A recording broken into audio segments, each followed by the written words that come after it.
Thanks this morning, Lee, for your time to come on the show. Appreciate it. No problem. Thanks for having me. This is really cool. I'm excited about it. Lee, let's start off. Tell us a bit about yourself and your business. So my name is Leigh Hinsperger. I work for my family's business. I'm technically the fourth generation. My brother and I are the fourth generation to be involved with the company in any way, shape, or form at any level. I'm 47. I've been married to my wife. We just celebrated our 20th anniversary in May, and we've got three children. My oldest son, Liam, is 17, and he's actually working in the factory right now for the summer. And my middle child is my daughter, Ellie. She's 14, and my youngest son, Declan, is 13 in September. So Wow. they're off living their best lives right now during the summer. Liam's slugging it out in the factory on I guess the weather outside today because of all the heat and the smoke coming in. We're the hardest place in the world to breathe right now is Mississauga, Ontario, and Toronto, Wow. Ontario. Wow. So yeah, First off, congratulations, 20 years of marriage. That's a great milestone. Um, Tell us a thanks. bit more about the company itself. You said it was fourth generation. What is it that you do? Yeah, so we're a manufacturer. We're a tried and true Canadian manufacturer. We've been in the cut and sew industries for over 100 years now. According to my dad, there is documentation somewhere that we are one of the oldest registered companies in Canada. I would love to see that paperwork because the things I could do with that from a marketing point of view would be awesome. But I believe it to be true because we have just been around forever. The company has moved sorry, the company's moved all over the country. The backbone of our being is from Thunder Bay. And then we migrated, my dad and my grandfather migrated from Thunder Bay to Winnipeg, and then Winnipeg, they ended up in Mississauga. And that's where we currently are now. So we go back, again, the cut and sew industry. So we've been sewing materials for over 100 years.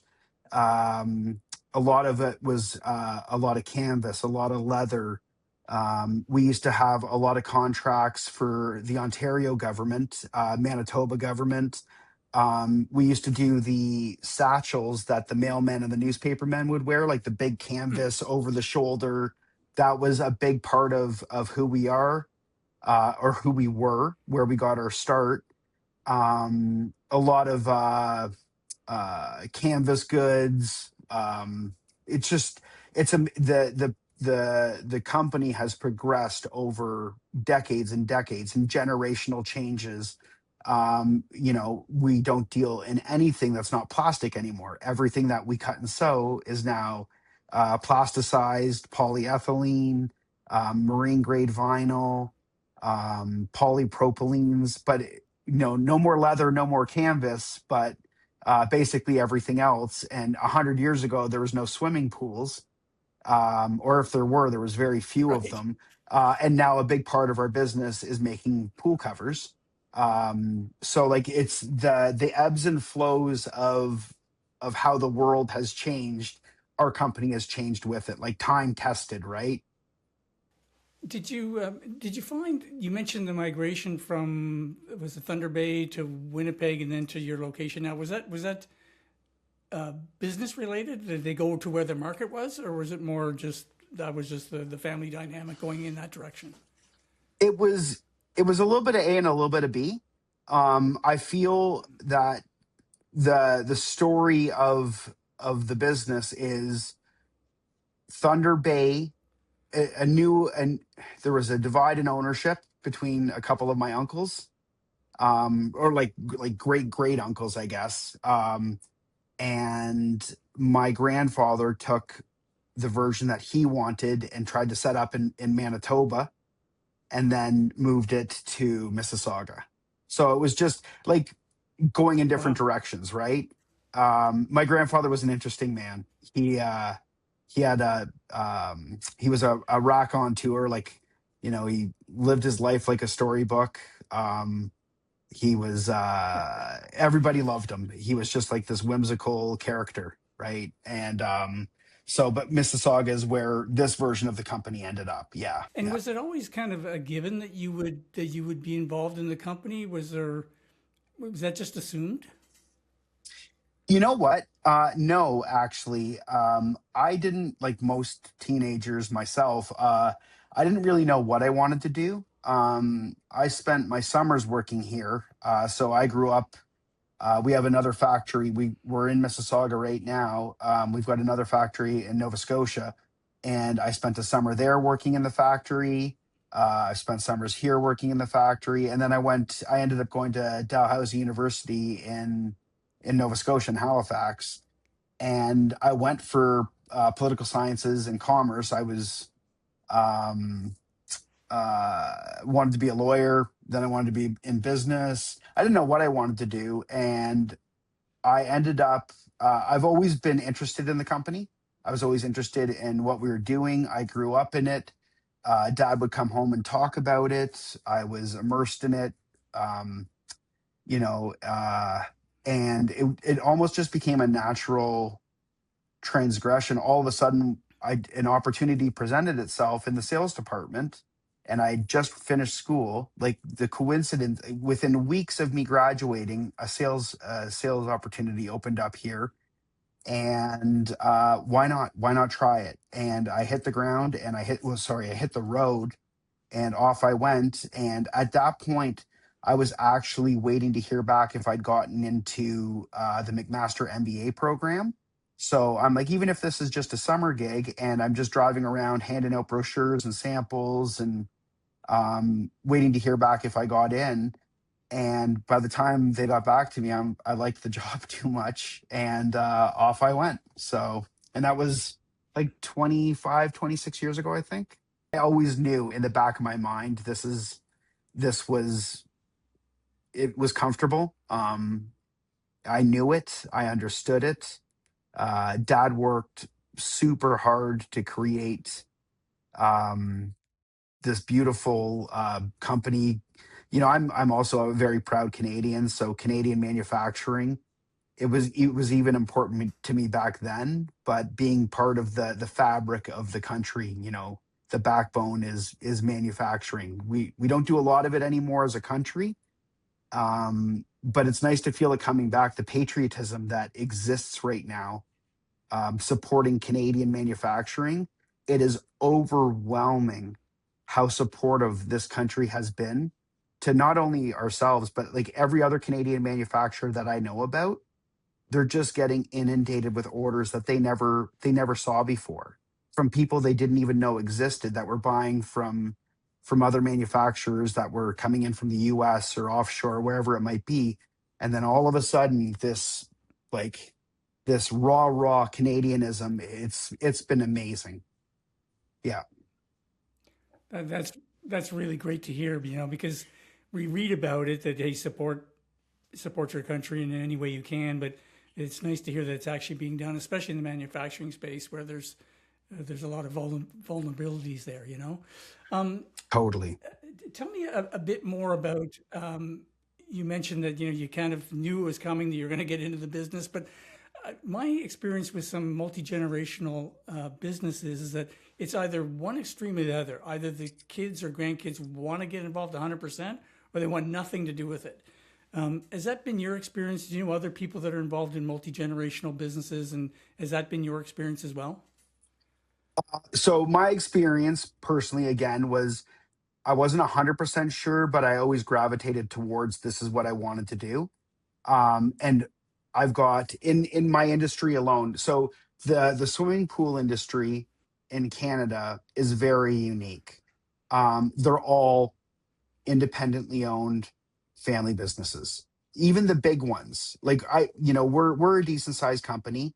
There are companies the same, like most of the companies that I associate with are approximately the same size as us, and they're family businesses. They were started in the 70s or 80s, early 90s. All the pool companies that I go in and talk to, their dad or their mom started it, or their grandfather or their uncle, and now they're running it. Uh, family businesses are, they're the they're the greatest and the hardest thing. Being part of a family business it's a very unique environment to be in. There's nobody you can trust more than family, but there can also be times, like in a lot of cases, where an issue that's going on outside of work gets carried into work, or an issue that happened at work gets carried home. So it's very unique. But a lot of my friends that I've made over the couple decades I've been doing this, that are in family businesses, they all knew, like they had the same upbringing as I did. Their dad would take them to work with them on the weekends. They were working in the factory in the summer, or they were out scooping leaves out of pools all summer long.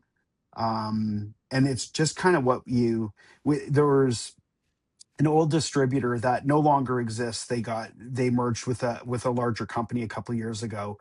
Um, and the owner of the distributor that I'm referring to, he came up with a slogan, and they had a bunch of T-shirts made, and it was something around the lines of, like, I've got chlorine in my blood, or chlorine pumping through my veins. And it's true. Like, it's kind of, so the swimming pool industry, which is just a little part of what our company does, but it's the significant part, because there's so many moving part, like dealers and distributors, and there's a lot of interaction, a lot of content, a lot of back and forth. So the pool industry is what I gravitate towards the most when I'm talking to people. But like, we're a unique industry where it's feast or famine. We're super seasonal. So you've got 6 months to make a whole year's worth of revenue and success. And if it rains for a little bit, you got to work extra harder when it's not raining. So people that don't know, they don't know. This is a hard industry, but it's such a rewarding one. It's hard work, it's good work, it's dirty work, but it's clean money. Um, it's unique, and most people that were raised in it, that grew up in it, watching their moms and dads come home, because again, January, February, March, no problem, it's easy peasy. And then all of a sudden, you've got 6 months of work that needs to get done in 3 months. And if you're not used to growing up in that environment, it'll swallow you whole. And there's a whole group of me's out there that are in their mid 40s, that's all we've ever known. So we were able to just jump right in and get at it. There we know really early, we either want to do this or we don't. Your question was specifically like, do people gravitate towards working in their family business, or they don't want anything to do with it? There are some that see it when they're 15, 16, 17 years old, seeing their parents go 100 miles an hour, spending their whole summer working 60, 70-hour weeks. And they're like, nope, that's not for me. I want a Monday to Friday, 9 to 5, or I want to be a lawyer. I want to, I don't want to be out in the sun. I don't want that life. I don't want to have to work 12 months hard over a 6 month period. Like, I want to stretch it out. And we know right away, you can either do it or you can't. Right. So yeah. Right, right. Okay. You mentioned you started off in sales, kind of out of university. Take us through your progression within the company, and what is it that you do now? Um, so again, like, I started off in sales. Like, I hit the road for the first week with one of our senior sales guys. And then they're like, okay, here you go. Here's a trunk full of brochures and samples. Get out there. Wow. Start, drive all the way down to Ottawa and spend a week. And back then it was, working out of there. I didn't, if I had a cell phone, I never used it. It was always dead. Like, the world didn't revolve around cell phones and apps. So I was working out of, uh, I had map books all over my car with notes in them, and the pages folded down and circled, like, following a map. You got to turn left on this street, right? There was no GPS. There wasn't even the Tom Toms that you could mount on your windshield then. And I've got no sense of direction, so It was a pretty eye-opening experience for me. So I spent years, the first probably 10 years, just doing sales, like just on the road, out there, sales, sales, sales, driving, driving, driving. And then probably right before COVID, and then during COVID, everything changed for everybody. But my job changed a lot because I wasn't on the road anymore. Nobody during COVID, we were allowed to stay. The swimming pool industry actually thrived during COVID. We've never been busier as an industry because everybody was at home. The summers were hot, the springs were dry, the falls were long. Um, People weren't traveling, they weren't vacationing, they were stuck at home. So swimming pools, hot tubs, backyard leisure stuff, patio furniture, umbrellas, you name it. People were spending all of their time and energy and money in their backyards. So we've never been busier, but I couldn't be on the road. You got to stay 6 feet away from Hmm. people. You got to stay in your bubble. So I was kind of forced into more gravitating into staying into the office. And then during that time, um, anybody who says different in my industry they're lying. The sales almost just generated themselves. I didn't have to do it. Like I was Hmm. turning away business at one point because we were over capacity and we couldn't take it. And so I didn't have to worry about the sales part of it. I actually had to relearn how to do sales after the COVID boom, and we needed to start hustling again, right? Like we all forgot how to actually like talk to people and converse with people. What advice would you give to someone that's running a business that may be struggling a bit? Because as entrepreneurs, we all have times in our career when we're struggling. The primary recommendation is surround yourself with good people. Um, Surround yourself with as many A's and B's as you can. Just the more people that you have that are in your corner, it's you can't even put a price tag on it. I can't equate that value to anything else. I've seen other companies um that are similar size to us, and they don't have the same quality of people working in their systems that I'm fortunate to have. It makes it so much easier when you've got people they're going in the same direction as you. They see the same vision as you. They want the same things as you. It's so important. So people, people, people, people. Yeah, that's been true in my experience as well. That it's the people that'll see you through the tough times if they really believe in the vision that you've established for the company. And I think that's a really key component here is to make sure that you mentioned everyone rowing in the same direction. Well, they have to understand what that direction is. What's the North Star of the company? I think it's something that's really a lot of business owners will, come up with a mission statement, put it on a wall somewhere, and then never talk Yeah, about it again. yeah, I think a statement like that, what the vision of the company is, something that always has to be evolving and changing as the business and as the industry changes. Would you agree with that? absolutely. Evolution is it's so important. Um, if you don't have the right people in place, it's so hard to grow. It's so hard to adapt. It's so hard to make changes. Um, again, we're an old company. We're an old cut and sew company, and we have to keep with the times. New machinery, new people, there's new software available, there's new ways to do things. And having people that are excited about taking on a new challenge, growing with the company, growing with a program, it makes all the difference in the world, Pat. Okay. And last question for you, Leigh, before we let you go. What advice would you give to someone that's listening that's thinking of starting a business but just can't seem to pull the trigger on it? You have to have faith in yourself. You have to bet on yourself that you can do it. You are strong enough, you are smart enough, you are capable enough. um you have to really trust yourself, and you have to be willing to work.